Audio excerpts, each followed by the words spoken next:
السلام علیکم۔ میرا نام خالد ہے، میں لاہور کا رہنے والا ہوں۔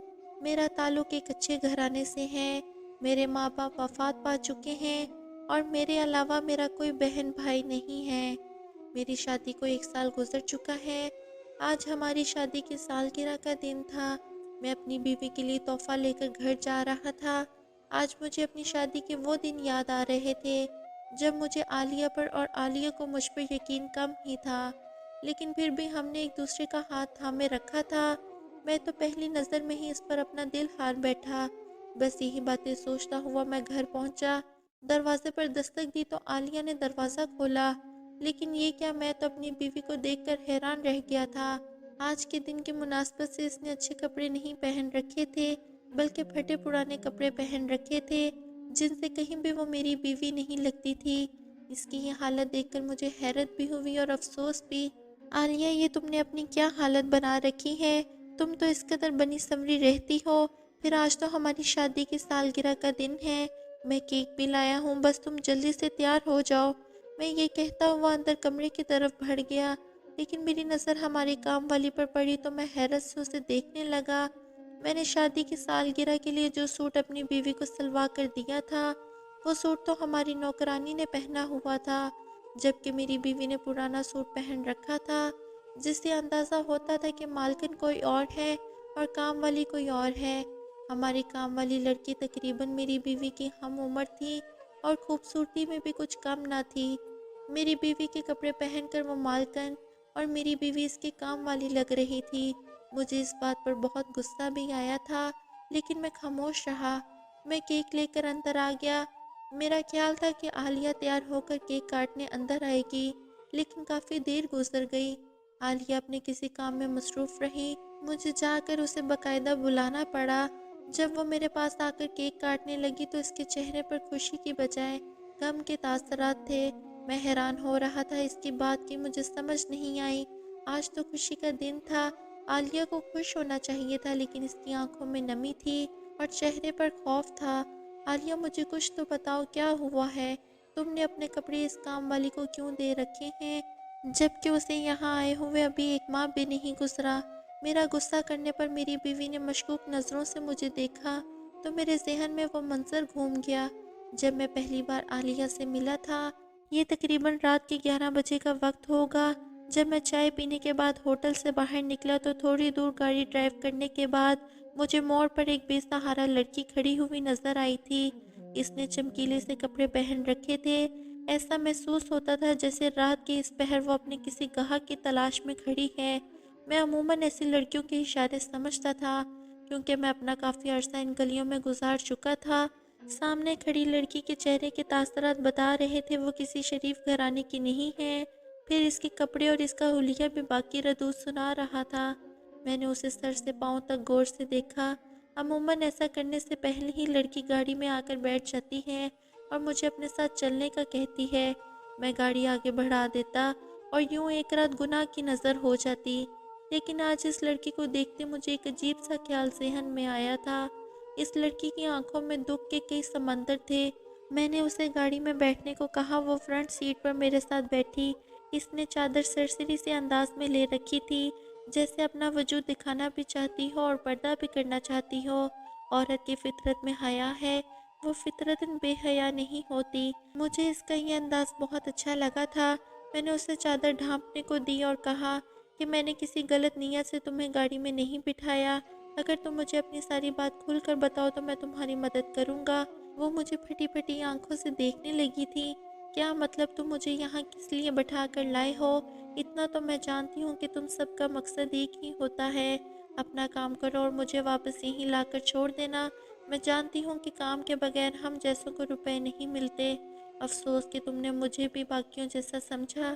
میں نے اس سے کہا، میں تمہیں کسی اور مقصد کے لیے لے جا رہا ہوں، شاید تم میری بات نہیں سمجھ رہی۔ تم یہ باتیں نہیں سمجھو گے۔ اگر پیسے نہیں دیتے تو مجھے یہیں اتار دو اور میرا ٹائم برباد مت کرو۔ اس کی بار بار پیسوں کی رٹ سن کر میں نے بٹوے سے 5,000 روپے نکالے اور اس کے ہاتھ پر رکھ دیے۔ اب پیسوں کا نام مت لینا، میں تم سے کچھ باتیں کرنا چاہتا ہوں، مجھے باتیں بتاؤ اور بے شک چلی جاؤ۔ یوں عالیہ پورا راستہ مجھے اپنے حالات زندگی بتاتی رہی اور میں اس کی باتیں سنتا رہا۔ وہ بیچاری یتیم لڑکی تھی، اس کے والدین بھی میری طرح فوت ہو چکے تھے اور اس کا ظالم چچا اسے یہ کام کروا رہا تھا۔ وہ بہت مجبور تھی، وہ خود بھی اس کام سے نکل کر اپنی زندگی بدلنا چاہتی تھی۔ میں نے عالیہ کو شادی کی پیشکش کر دی۔ اس پر وہ بہت حیران ہوئی اور اس نے میری پیشکش کو قبول کر لیا تھا اور یوں کچھ ہی دنوں میں وہ میری دلہن بن کر میرے گھر کی عزت بن گئی تھی۔ وہ میرا شکریہ ادا کرتی نہ تھکتی تھی۔ میں تو نوجوانوں سے یہی کہوں گا کہ اپنے سے کم درجے عورت سے شادی کرو، وہ تمہیں تمہاری سوچ سے بڑھ کر عزت دے گی، اور خاص کر وہ عورت جو عزت کے لیے ترس رہی ہو، جسے شوہر کا مال اور چار دیواری کا تحفظ چاہیے ہو، تو وہ اپنے مرد کو سر پر کسی تاج کی طرح بٹھا کر رکھتی ہے۔ یہی حال عالیہ کا بھی تھا۔ وہ مجھ سے بات کرتی تو نظریں جھکا لیتی۔ وہ میری اتنی خدمت کرتی کہ میں نے کبھی سوچا بھی نہیں تھا کہ مجھے اس قدر اچھی بیوی ملے گی۔ مجھے اس کے ماضی سے کوئی لینا دینا نہیں تھا۔ عالیہ مجھے اچھی لگی تو میں نے اس سے شادی کر لی۔ دن ہنسی خوشی گزر رہے تھے کہ ایک دن عالیہ کہنے لگی، خالد تمہارے کام پر جانے کے بعد میں گھر میں بور ہو جاتی ہوں۔ میں چاہتی ہوں کہ میں بھی تمہارے ساتھ تمہارا ہاتھ بٹاؤں۔ کل کو ہماری اولاد ہوگی، ہمارے خرچے بڑھ جائیں گے۔ اگر میں تمہارا ساتھ دوں گی تو زندگی بہت اچھے سے گزرے گی۔ عالیہ کی بات سن کر میں سمجھ گیا کہ وہ اپنی پرانی روش پر لوٹ آئی ہے، لیکن اس سے پہلے کہ میں کچھ کہتا، وہ کہنے لگی، میں نے BA کیا ہوا ہے اور میں محلے کے بچوں کو ٹیوشن پڑھانا چاہتی ہوں۔ اگر تم اجازت دو تو میرے لیے بہت بڑی بات ہوگی۔ عالیہ نے یہ بات کہہ کر مجھے تو جیسے خرید ہی لیا تھا۔ میں نے اسے بچوں کو ٹیوشن پڑھانے کی اجازت دے دی۔ چند دنوں میں اس نے محلے کے بچوں کو اس قدر دیوانہ بنا دیا کہ ہر بچہ اسے ٹیوشن پڑھنے آنے لگا۔ بچوں سے ملنے والی رقم وہ میرے ہاتھ پر رکھ دیتی اور کہتی کہ تم گھر کے سربراہ ہو، تم جیسے کہو گے میں ویسا ہی کروں گی۔ مجھے عالیہ کی یہ ادائیں بہت اچھی لگیں۔ رفتہ رفتہ وہ اس قدر مقبول ہو گئی کہ ہمارے گھر آنے والے بچوں کی تعداد بڑھ گئی۔ اب عالیہ کے لیے پڑھانا مشکل ہو رہا تھا، لیکن وہ بھی ڈٹ گئی۔ کہنے لگی، اپنے گھر کے کام کیا کروں گی اور میں زیادہ تر بچوں کو ٹیوشن پڑھاؤں گی۔ وہ گھر کے کام کرتی تو سارا دن انہی کاموں میں لگ جاتا۔ بچے صبح اور شام دونوں ٹائم میں پڑھنے آتے تھے۔ ایک روز عالیہ نے مجھے کہا کہ میں چاہتی ہوں کہ ہم اپنے گھر میں کوئی کام والی رکھ لیں جو گھر کے کام کر دیا کرے گی۔ میں نہیں چاہتی کہ میرے گھر میں کام نہ کرنے کی وجہ سے آپ کی زندگی میں کوئی بھی تبدیلی آئے۔ آپ کو کھانا وقت پر ملنا چاہیے، آپ کے کپڑے دھلے ہوئے ہوں، تبھی جا کر مجھے اطمینان ہوگا۔ عالیہ کی بات بھی صحیح تھی۔ اب ہم اتنے پیسے تو کما ہی رہے تھے کہ گھر میں کوئی کام والی رکھ سکتے تھے۔ میں نے اپنے ایک دوست سے کہہ دیا کہ کوئی مجبور بیوہ عورت یا پھر کوئی ضرورت مند لڑکی ملے تو اسے ہمارے گھر کام کے لیے بھیج دو۔ میرے دوست نے بتایا کہ وہ ایک لڑکی کو جانتا ہے جو کام کرنا چاہتی ہے اور بہت کم تنخواہ میں بھی گھر کا سارا کام کرنے پر راضی ہے۔ میں یہ سن کر بہت حیران ہوا، کیونکہ آج کل کم پیسوں میں کوئی بھی کام والی گھر کا سارا کام کرنے میں راضی نہیں ہوتی، اور وہ تو صرف 3-4 ہزار روپے پر مان گئی تھی۔ اس کی واحد شرط یہ تھی کہ وہ اپنے شوہر کے ساتھ ہمارے گھر میں رہے گی، یہ نہیں کہ اس کا مسئلہ رہائش کا تھا۔ ہمارے گھر میں ٹوٹل 4 کمرے تھے۔ ایک کمرہ ہمارا تھا اور ایک کمرہ عالیہ نے ٹیوشن والے بچوں کے لیے بنایا ہوا تھا۔ تیسرے کمرے میں تھوڑا سامان پڑا ہوا تھا اور چوتھا کمرہ بالکل خالی تھا۔ ہم لوگوں نے یہ فیصلہ کیا کہ ان میاں بیوی کو اپنے گھر میں رہنے کی جگہ بھی دیں گے اور اس ملازمہ کے شوہر کو اپنے گھر چوکیداری کی نوکری بھی دیں گے تاکہ وہ میاں بیوی مل کر کمائیں۔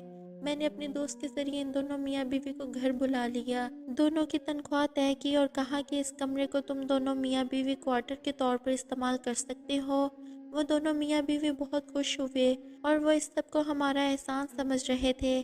اگلے ہی دن وہ میاں بیوی اپنا سامان اٹھا کر ہمارے گھر آ گئے۔ وہ دونوں جوان تھے۔ لڑکا کافی مذہبی قسم کا لگتا تھا جبکہ لڑکی بھی حیادار لگتی تھی۔ ان دونوں کے ہمارے گھر میں آنے سے گھر کا نظام ہی بدل گیا تھا۔ اس شام مجھے اپنا گھر بدلا بدلا لگنے لگا۔ میری بیوی تو اتنی خوش تھی کہ میں بتا نہیں سکتا۔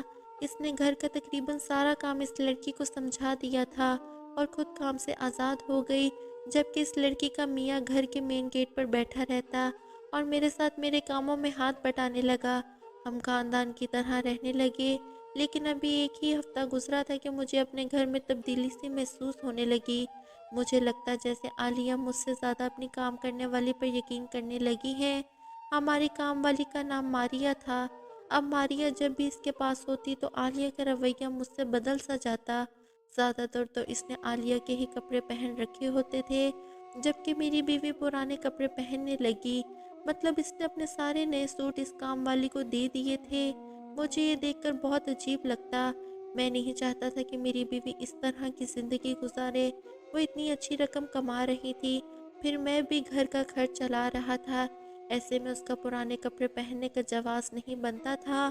خیر اب چونکہ ماریا ہمارے گھر کے سارے کام سنبھال رہی تھی تو میں نے اس بات میں مداخلت نہیں کی۔ تھوڑے بہت سوال جواب کرنے کے بعد میں نے عالیہ سے کہہ دیا کہ تم نے جو کیا صحیح کیا، میں تم سے مکمل اتفاق کرتا ہوں۔ ہم لوگوں نے سالگرہ کا کیک کاٹا اور یوں میں باقی باتیں بھول گیا۔ اگلے دن عالیہ مجھ سے کہنے لگی آپ میرے لیے بازار سے 2 نئے جوڑے لے کر آئیں گے، مجھے نئے کپڑوں کی بہت ضرورت ہے۔ عالیہ نے مجھے نئے جوڑے کی فرمائش کی تھی، لیکن مجھے لگ رہا تھا جیسے وہ اپنے لیے نہیں مانگ رہی ہو بلکہ اسی نوکرانی کے لیے منگوا رہی ہو۔ پھر ایسا ہی ہوا، میں نے اگلے ہی دن نئے جوڑے لا کر اپنی بیوی کو دیے، لیکن اس نے وہ جوڑے اگلے ہی دن اپنی کام والی ماریا کو دے دیے۔ اب میرا غصہ حقیقی معنوں میں بڑھنے لگا تھا۔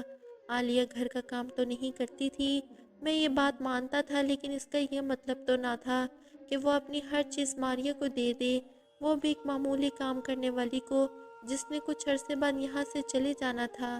میں جانتا تھا کہ یہ دونوں میاں بیوی کسی سخت مجبوری کے تحت ہمارے گھر میں رہ رہے ہیں، ورنہ اتنے کم پیسوں میں کوئی کسی کی جی حضوری کیسے کرتا ہے۔ لیکن ایک عجیب تبدیلی ہمارے گھر میں اور رونما ہوئی، جس نے میری ساری توجہ ماریا اور اس کے شوہر علی کی طرف کر دی تھی۔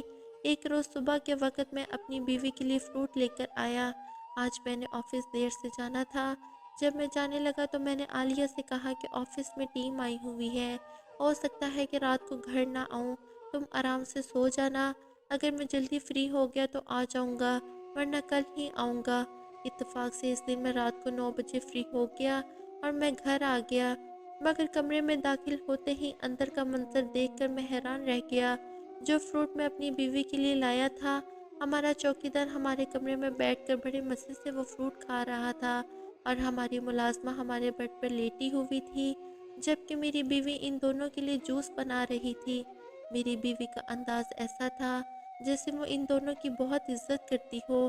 میں دروازے میں کھڑا یہ سارا منظر دیکھ رہا تھا، لیکن جب میں اندر آیا تو میں نے ایسے ظاہر کیا جیسے میں نے کچھ بھی نہیں دیکھا ہو۔ میں عالیہ کا رد عمل دیکھنا چاہتا تھا۔ مجھے دیکھتے ہی ماریا اور اس کا شوہر ہمارے کمرے سے باہر بھاگ گئے۔ مجھے ان کی منافقت سمجھ آ گئی تھی، جبکہ میری بیوی بھی ماریا پر یوں حکم چلانے لگی جیسے اسے جانتی ہی نہ ہو۔ اپنی بیوی کا مصنوعی غصہ دیکھ کر مجھے شک ہونے لگا۔ اگر عالیہ کا رویہ ماریا سے اچھا تھا بھی تو آخر اس کی وجہ کیا تھی؟ اگر کوئی وجہ نہیں تھی تو اس بات کو چھپا کیوں رہی تھی؟ لیکن میں بلا وجہ کوئی بات نہیں کر سکتا تھا، مگر اب میں نے دل میں ٹھان لی تھی کہ میں ماریا اور علی اور اپنی بیوی کے درمیان چلنے والے راز و نیاز کے بارے میں جان کر رہوں گا، اور اس سب کے لیے میں سب سے پہلے اپنے چوکیدار علی کو اعتماد میں لوں گا۔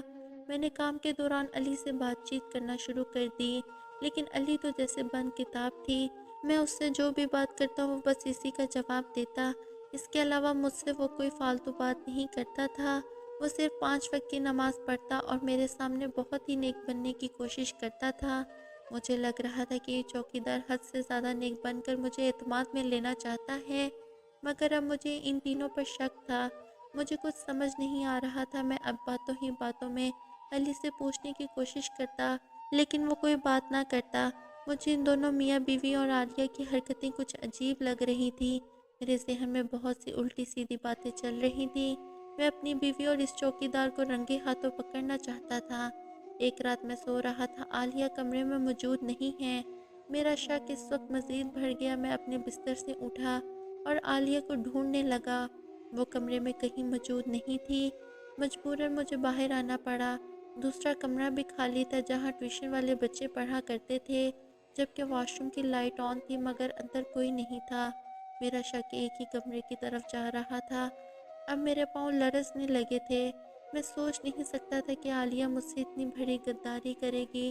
میں نے اس کمرے کے دروازے پر ہلکی سی دستک دی۔ اندر ہونے والی سرگوشیوں میں تیزی آ گئی۔ دروازہ کھولنے والی میری بیوی عالیہ ہی تھی۔ جب میری نظر اس پر پڑی تو میں نے زوردار تماچا اس کے چہرے پر مارا اور کہا، رات کے اس پہر تم یہاں کیا کر رہی ہو؟ یہ کوئی وقت ہے ایک انجان میاں بیوی کے کمرے میں آنے کا؟ تھپڑ کھا کر عالیہ کا چہرہ لال ہو گیا۔ اس کی آنکھوں سے آنسو نکلنے لگے تھے۔ میری بیوی کہنے لگی، ماریہ کمرے میں اکیلی تھی اور مجھے نیند نہیں آ رہی تھی۔ بس میں اس سے باتیں کرنے اس کے کمرے میں آ گئی۔ میں نے اندر جا کر سارے کمرے کو غور سے دیکھا تو واقعی کمرے میں علی نہیں تھا، صرف ماریہ کھڑی تھی اور وہ بھی بہت ڈری ہوئی تھی، خاموش تھی۔ آخر کیا چل رہا ہے؟ تم دونوں مجھے بتا کیوں نہیں دیتے؟ میں نے کبھی تم سے کوئی بات نہیں چھپائی۔ پھر تمہارے اور ماریہ اور اس چوکیدار کے درمیان ایسا کیا ہے جو مجھے معلوم نہیں؟ تم ان دونوں کو ہر بات میں ترجیح دیتی ہو۔ تم ماریہ کو اپنے مہنگے کپڑے دیتی ہو۔ آخر یہ تمہاری لگتی کیا ہے؟ میری بیوی کہنے لگی، آپ چلے، میں آپ کو ساری حقیقت لفظ بہ لفظ بتاؤں گی۔ اب وہ میرے پاؤں پکڑنے لگی تھی۔ میں بڑی مشکل سے کمرے میں آیا۔ تب عالیہ نے مجھے حقیقت بتائی اور کہا، خدا کے لیے مجھے معاف کر دیں۔ دراصل بات یہ ہے کہ ماریہ میری سگی بہن ہے۔ وہ بھی میری طرح مجبوری میں گھری ہوئی تھی، ایک ایسے ہی راستے پر چل نکلی تھی جس راستے پر میں چل پڑی تھی، اور آپ نے مجھے اس راستے سے نکالا تھا۔ ہم دونوں اپنے چچا کے ہاتھوں مجبور تھے۔ وہ بہت ظالم تھا، ہماری کمائی کھاتا تھا۔ ماریہ کو بھی آپ کی ہی طرح کسی نیک انسان نے بچا تو لیا، مگر اس کے پاس رہنے کی کوئی جگہ نہ تھی۔ مجبوراً انہوں نے لوگوں کے گھروں میں کام کرنے کا فیصلہ کیا اور پھر اتفاق سے دونوں میاں بیوی ایک ساتھ رہنے کے لیے ہمارے گھر آ گئے۔ یہ تو قسمت نے ماریہ کو مجھ سے ملوا دیا، ورنہ شاید ہم کبھی نہ ملتے۔ میرے آنے کے بعد میرے چچا نے ماریہ کو بہت مارا تھا۔ اسے لگتا تھا کہ ماریہ کو پتہ ہوگا کہ میں گھر سے بھاگ کر کہاں گئی ہوں، مگر ماریہ کو کچھ پتہ نہیں تھا۔ مگر ماریہ کو میرے گھر سے چلے جانے سے حوصلہ ملا تھا اور اس نے بھی اسی حق کے راستے پر چلنے کا فیصلہ کیا جس پر میں اور آپ پہلے ہی چل پڑے تھے۔ آپ نے میری بہن کو اپنے گھر ملازمہ رکھ کر اسے عزت دی، مگر میں آپ کو یہ سب بتانا نہیں چاہتی تھی۔ میں نہیں چاہتی تھی کہ آپ میری بہن کو میرے جیسا سمجھ کر اسے گھر سے نکال دیں، یا پھر کچھ غلط سمجھیں کہ میں نے جھوٹ بول کر اپنی بہن کو یہاں بلوایا ہے اور مجھ پر بھی شک کریں۔ میں جانتی ہوں کہ ہم جیسوں سے جڑا ہر رشتہ گالی ہوتا ہے، اس لیے میں نے آپ سے یہ بات چھپا کر رکھی۔ اپنی بیوی کے منہ سے یہ بات سن کر میری بھی آنکھیں نم ہو گئیں۔ میں نے ماریہ اور اس کے شوہر کو غلط سمجھا۔ ماریہ کہنے لگی، اس رات آپ کی بیوی نے ہماری دعوت کی تھی، اس لیے ہم آپ کے کمرے میں بیٹھے ہوئے تھے۔ پلیز آپ ہمیں گھر سے مت نکالیے گا، میں ساری زندگی ملازمہ بن کر رہوں گی، کبھی شکایت کا موقع نہیں دوں گی۔ اور میرا شوہر آج کی رات کے لیے اپنے ماں باپ سے ملنے گیا ہے، وہ صبح واپس آ جائے گا۔ ماریہ بھی رو رہی تھی۔ میں نے اس کے سر پر ہاتھ رکھا اور کہا، تم میری بہنوں جیسی ہو، تمہیں اس گھر سے کوئی نہیں نکالے گا۔ آج سے تم اس گھر میں ملازمہ نہیں بلکہ میری بہن بن کر رہو گی، اور تمہارا شوہر میرا بھائی بن کر رہے گا۔ میرے اس فیصلے پر وہ دونوں بہنیں خوش ہو گئیں۔ آج سب کچھ ٹھیک ہو گیا ہے اور ہماری زندگی میں صرف خوشیاں ہی خوشیاں ہیں۔ محترم ناظرین، آج کی ویڈیو میں تھا بس اتنا ہی۔ ویڈیو پسند آنے کی صورت میں لائک اور شیئر کیجیے، اور اگر چینل کو سبسکرائب نہیں کیا تو سبسکرائب کر کے بیل نوٹیفیکیشن کو آن کر دیں۔ شکریہ۔